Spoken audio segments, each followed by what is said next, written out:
রান্না শেষ করে আমি গেলাম কলতলায় স্নান করতে। বুঝতে পারলাম ওই তো বড় ভাসুর টিনের ফুটো দিয়ে উকি দিচ্ছে। কাল সারাদিনও তো পাইনি, রাতে তুমিও ক্লান্ত ছিলে। যা করার তাড়াতাড়ি কর, নইলে ঝামেলা হবে। খড়ের গাদার পিছে বিদেশি বেলুন নিয়ে চলে আসিস, আমি ওখানেই থাকব। এই দুর্গাপুজোতে বনেদি বাড়ির পারিবারিক ঘটনা দেখে আমার চোখ ছানা বড়া হয়ে গেল। আমার নাম অপর্ণা, বয়স 42, কিন্তু আমাকে দেখে সেটা কেউই বলতে পারবে না, কারণ রূপচর্চার কারণে বয়সের ভার বোঝা যায় না। আমি সামান্য স্বাস্থ্যবান, মুখে বলিরেখার চিহ্ন নেই বললেই চলে। লম্বা কালো চুল খোপা করে বাঁধি, পুজোর দিনগুলোতে আবার খোলা রেখে সাজি। আমার স্বামী শুভম কলেজে পড়ায়, ব্যস্ত মানুষ। ছেলে অনিকেত দিল্লিতে মেডিকেল পড়তে গেছে। ও এবছর পুজোয় আসতে পারবে না, তাই আমি একরকম একাই রয়েছি। আমাদের দক্ষিণ কলকাতার বনেদি বাড়ির দুর্গাপুজো মানে আলাদা ঐতিহ্য। চারচালা মন্দির, শোলার সাজ, ধুনুচির ধোঁয়া, ঢাকের বাজনা সব মিলিয়ে এলাহি আয়োজন। যে যেখানে থাকুক না কেন আত্মীয়রা ছুটে আসে। আর আমি যেহেতু বাড়ির গৃহবধূ, তাই সব আয়োজনের ভার আমার ঘাড়েই। অবশ্য এবার একটু স্বস্তি আছে, কারণ আমার বড় যা কাবেরী আর ননদ নন্দিনী আগে থেকে এসে পড়েছে। ওরা এলে আমার একা হাতে চাপ কমে যায়।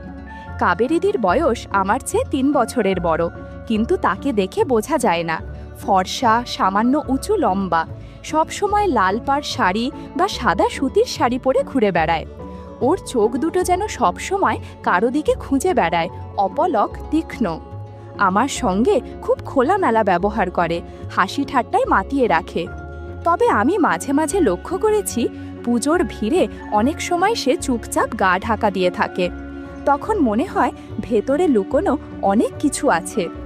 নন্দিনী হলো শুভমের বোন, বয়স 38, গায়ের রং একটু শ্যামলা হলেও মুখটা খুব ঝলমলে, একদম প্রাণ খোলা হাসি, গলায় সোনার হার সবসময় ঝমঝম করে বাজে। তার স্বামী সুব্রত একেবারেই ভিন্ন মেজাজের মানুষ, গম্ভীর কিন্তু গল্প করতে ভালোবাসেন। নন্দিনীকে দেখে আমার মনে হয় তার ভেতরে যেন সবসময় একরকম অস্থিরতা কাজ করে। মাঝে মাঝে মনে হয় নিজের বাদেও কারো সাথে ঘনিষ্ঠ সম্পর্ক আছে। এদিকে আছে কাবেরীদির ছেলে প্রীতম, বয়স 20, লম্বা ফর্সা, একেবারে কলেজ বয়। ওকে দেখলে কারো মনে হবে না সে এখনো মা বাবার সংসারে থাকে। চোখে মুখে এক অদ্ভুত জেদি আকর্ষণ। আমি যতটা দূর থেকে বুঝি, ওর সাথে দিদির সম্পর্কটা শুধু মা ছেলের মতো সহজ নয়। তবে এই কথাটা আমি আমার মনের ভেতরেই আটকে রাখি, কাউকে বলার মতো সাহস পাই না। পুজোর আবহ শুরু হয়ে গেছে, বাড়ি ভর্তি আত্মীয় স্বজন। সকাল থেকে ভিড়, হাসি, হইচই, খাওয়া দাওয়া, ঢাকের বাজনা সব মিলে বাড়িটা যেন অন্য জগৎ। তবে এত লোকের ভিড়ের মধ্যেও আমি লক্ষ্য করি সবার চোখ কখনো না কখনো আমার দিকেই ঘুরে যায়। হয়তো আমার সাজ, হয়তো আমার হাঁটার ভঙ্গি অন্যরা ভালোভাবে লক্ষ্য করছে, বিশেষ করে যখন কাজের সময় আঁচল গুজে বাড়ির কাজ করি তখন। কিন্তু আমার গল্পটা স্রেফ সাজগোজের নয়। পুজোর এই ভিড়ের মধ্যে ধূপের গন্ধ আর মন্ত্রোচ্চারণের ফাঁকে কোথাও যেন গোপনে অদ্ভুত কিছু লুকিয়ে আছে। আমি টের পাই, শুধু আমিই নয়, আমাদের পরিবারে প্রায় সব মহিলার জীবনেই এমন কিছু অজানা গোপন অধ্যায় আছে যা প্রকাশ্যে আসে না। সেদিন ছিল পঞ্চমী, ঠাকুর আসবে সেই নিয়ে সকাল থেকে সারা বাড়ি ব্যস্ত। ভাসুর বাবু সকাল থেকে মিস্ত্রিদের সাথে কাজ দেখাচ্ছে। একটু পর ফুলওয়ালা, ঢাকি, লাইটিংওয়ালারা এক এক করে আসছে। আমি রান্নাঘরে গিয়ে দেখলাম কাবেরীদি ইতিমধ্যেই কাজ শুরু করে দিয়েছে। শাড়ির আঁচল কোমরে গুঁজে রান্নার মেয়ে ঝর্ণার সাথে তরকারি কুটছে। ওকে দেখলে মনে হয় না এ বয়সেও এমন সাংসারিক কাজ জানে। সাদা লালচে পাড়ের শাড়ি, খোপা থেকে একটু চুল খসে পড়েছে। আমি একদিকে হাসলাম, আবার মনে মনে ভাবলাম দিদির এই সৌন্দর্য বাড়ির যে কারো নজর কাড়বে। হয়তো আমি কল্পনা করছি, কিন্তু কিছুদিন আগে থেকেই আমার চোখে পড়ছে প্রীতমের সঙ্গে কাবেরীদির কথাবার্তায় এক অদ্ভুত টানে। সেই সন্দেহটাই যেন সেদিন বিকেলে সত্যি হয়ে উঠল। ঠাকুর আনতে যাওয়ার আগে আমি 3 তলায় উঠলাম। দিদির ঘরে একটু কথা বলার ছিল, কোন কোন সামগ্রী কোথায় রাখা আছে। ওপরে গিয়ে দেখি দরজাটা আটকানো, ভেতর থেকে হালকা আওয়াজ আসছে। প্রথমে ভেবেছিলাম হয়তো দিদি কারোর সাথে ফোনে কথা বলছে, কিন্তু কান পাততেই শুনি ভেতরে দুজনের গলা। একটা গলা কোমল, একটু খুঁতখুঁতে, ওটা কাবেরীদির। আর একটা গলা ভারী, একটু ভাঙা ভাঙা, সে আর কেউ নয়, প্রীতম। কাবেরীদি বলছে, এই বাবু, না না, এখন এভাবে নয়, বাড়ি ভর্তি লোক, কেউ যদি শুনে ফেলে। প্রীতম চাপা গলায় হাসছে, আরে মা, একটুখানি, কাল সারাদিনও তো পাইনি, রাতে তুমিও ক্লান্ত ছিলে। দিদির গলায় বিরক্তি মেশানো আদর, তুই যে কি করিস, না বলতে গেলেও পারি না, যা করার তাড়াতাড়ি কর, নইলে ঝামেলা হবে। বন্ধুরা, ইউটিউবের কড়া নিয়মের কারণে এসব ঘটনা সরাসরি বলা যাচ্ছে না। তোমরা কমেন্টে দেয়া লিংক থেকে আমার ওয়েবসাইট ভিজিট করো, সেখানে একদম মনের মতো গল্প দেয়া আছে যেগুলো ইউটিউবে পাওয়া যায় না। আমার কানে যেন বাজ পড়ল। ভেতরে দাঁড়িয়ে থাকা মানুষটা আমার বড় যা, পরিবারের সম্মান, যে সবার সামনে ভদ্র মার্জিত রূপে থাকে, আর সে নিজের ছেলের সঙ্গে এমন গোপন টানাপোড়েনে জড়িয়ে পড়েছে। আমার পা কাঁপতে লাগলো। দরজার ফাঁক দিয়ে চোখ রাখতেই দেখি কাবেরীদির কাপড় অগোছালো হয়ে আছে, আর প্রীতম তার খুব কাছে দাঁড়িয়ে। দৃশ্যটা এমন যে আমার চোখ ছানা বড়া হয়ে গেল। এতদিন ধরে যা কেবল আন্দাজ করছিলাম, আজ হঠাৎ সেই সত্য আমার সামনে খোলাসা হয়ে দাঁড়িয়ে পড়ল। কিছুক্ষণের জন্য আমি ভেতরে ঢুকে চিৎকার করতে চেয়েছিলাম, কিন্তু পুজোর বাড়ি, লোক ভর্তি, এরকম করলে কেলেঙ্কারি হবে, যে কারো মুখ দেখানো যাবে না। আমি সিঁড়ি বেয়ে নেমে এলাম। বুকের ভেতর ধূপধাপ করছে, কারো সাথে কথা বলতে পারছিলাম না। চোখের সামনে শুধু ভেসে উঠছিল কাবেরীদির চোখের চাহনি আর প্রীতমের জেদি হাসি, তার অদ্ভুত হালকা চেঁচামেচির শব্দ। রান্নাঘরে এসে দেখি নন্দিনী বসে আছে। ওর পরনে সবুজ জামদানি, খোলা চুল কাঁধে পড়েছে, মুখে টকটকে লাল লিপস্টিক, গলায় মুকুটের মতো সোনার হার। আমাকে দেখে হেসে বলল, কি রে অপর্ণা, এত চুপচাপ কেন? পুজোর বাড়ি, অথচ তোকে খুব অস্থির লাগছে। আমি মুখে হাসি ফুটিয়ে বললাম, না কিছু না, এত কাজ, তাই গরমে মাথা ধরেছে। কিন্তু নন্দিনীর চোখ দুটো যেন আমাকে ভেদ করে দেখছিল। ওর হাসিতে এমন কিছু লুকোনো ইঙ্গিত ছিল যেটা বুঝতে আমার বেশি সময় লাগেনি। মনে হলো শুধু কাবেরীদি নয়, নন্দিনীরও ভেতরে অন্য কোনো কাহিনী চাপা পড়ে আছে। পঞ্চমীর রাতটায় যেন আমি একেবারেই শান্তি পেলাম না। প্যান্ডেলে ঠাকুর বসেছে, আলো জ্বলে উঠেছে, ঢাকের বাজনা কানে ঢুকছে, অথচ আমার বুকের ভেতর ধপাধপ করছে। মাথায় বারবার বাজছে কাবেরীদি আর প্রীতমের গলা। এমনটা কিভাবে সম্ভব? দিনের বেলায় সবার সামনে পরিপূর্ণ ভদ্র মহিলা, গৃহস্থ বাড়ির কর্ত্রী, অথচ দরজা বন্ধ করলেই একেবারে অন্য মানুষ। সকালে ঘুম ভাঙতেই দেখি বারান্দায় দাঁড়িয়ে কাবেরীদি কফি খাচ্ছে। হাওয়ায় ওর চুল এলোমেলো, সাদা কটন শাড়ি আর টাইট ব্লাউজ পরেছে, যেটার হুক নড়বড়ে হয়ে আছে। আমি সাহস করে এগিয়ে গেলাম, বললাম, দিদি, এত সকালে দাঁড়িয়ে কি ভাবছো? কাবেরীদি মুচকি হেসে বলল, ভাবছি পুজোর দিনগুলো কেমন যেন অন্য রকম। বাইরে সবাই আনন্দে, ভেতরে যেন কেউ কেউ খুঁজে বেড়ায় নিজের মতো করে বাঁচার জায়গা। ওর চোখ দুটোতে তখন এক অদ্ভুত ঝিলিক, মনে হচ্ছিল যেন আমাকে ইশারা করে বলছে, তুই তো কাল শুনেছিস। আমি ঘাড় নামিয়ে বললাম, হ্যাঁ ঠিকই বলছো, বাইরে যা দেখি ভেতরে সবসময় সেটা থাকে না। কাবেরীদি হঠাৎ আমার হাত ছুঁয়ে দিল, বলল, অপর্ণা, তোকে একদিন কিছু বলবো, তবে এখন না। আমি চুপ করে গেলাম, কিন্তু বুকের ভেতর অস্থিরতা বেড়ে গেল। ওদিকে নন্দিনী তখন উঠোনে বসে পাঁপড় ভাজছে। ওর হাসি আর খুনসুটি দেখে কারো বোঝার উপায় নেই যে ভেতরে কি চলছে। আমি লক্ষ্য করলাম সুব্রতর সাথে কথায় কথায় ও বারবার চোখ নামিয়ে ফেলছে, যেন কোনো না বলা কথা আছে। দুপুরে ভাসুরবাবুর সাথে আমার দেখা হলো। আমার মনে হচ্ছিল তিনি সব জানেন। কাবেরীদি আর প্রীতমের গোপন সম্পর্কটা হয়তো তার চোখ এড়িয়ে যায়নি, অথচ চুপ করে আছেন, বনেদি বাড়ির সম্মান রক্ষা করছেন। সন্ধেবেলায় আমি আবার 3 তলায় উঠলাম।